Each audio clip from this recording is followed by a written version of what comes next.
the market opened in an absolutely free fall, and some people couldn't even get any bids for their shares, and it was wild panic.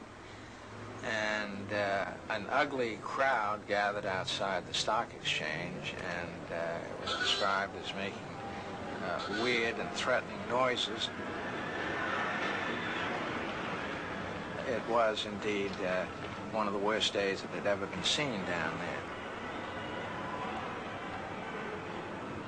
There was a glimmer of hope on Black Thursday. Directly across from the New York Stock Exchange was a low, stately building, the House of Morgan. 22 years earlier, J. Pierpont Morgan had stopped the panic of 1907. October 24th, high noon. All eyes were now on acting head Thomas W. Lamont. Tom Lamont called a number of the other bankers, like Charles Mitchell of the National City Bank, and people from the Bankers Trust, and the J. Albert Wigan of the Chase Bank, and so forth. There were about a half a dozen of them there. And they were gathered together to really discuss what they could do to stem this tremendous onslaught of selling stocks on the stock exchange that was taking place. About 12:30, there was an announcement that this group of bankers would make available a very substantial sum to ease the credit stringency and support the market.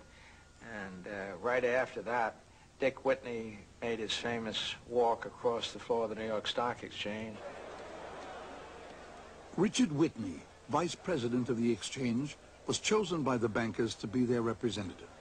At 1:30 in the afternoon, at the height of the panic, he strode across the floor and in a loud, clear voice ordered 10,000 shares of U.S. Steel at a price considerably higher than the last bid.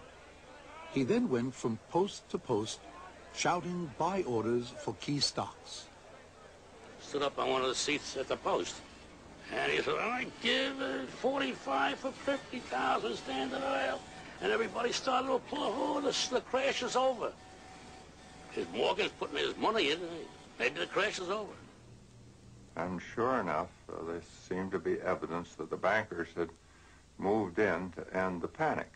And they did end it for that day. The market stabilized and even went up. The New York Times said that thanks to the formation of this bankers pool, most observers felt that the panic and the great sell-off was over.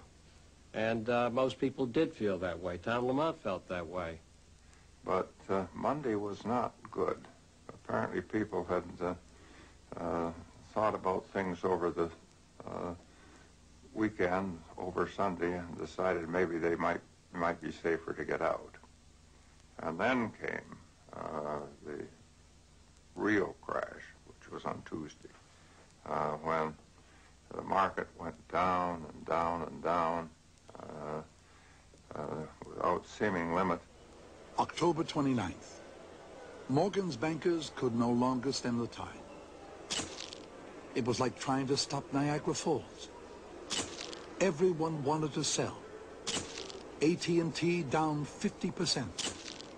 RCA, once $110 a share, couldn't find buyers at 26. Blue Ridge 100 plunged to $3, and still no buyers. On the floor, they had never seen anything like it. And it was just like a nightmare, and I couldn't believe what was going on. In those days, every buy order was on a black pad, and every sell order was on a red pad.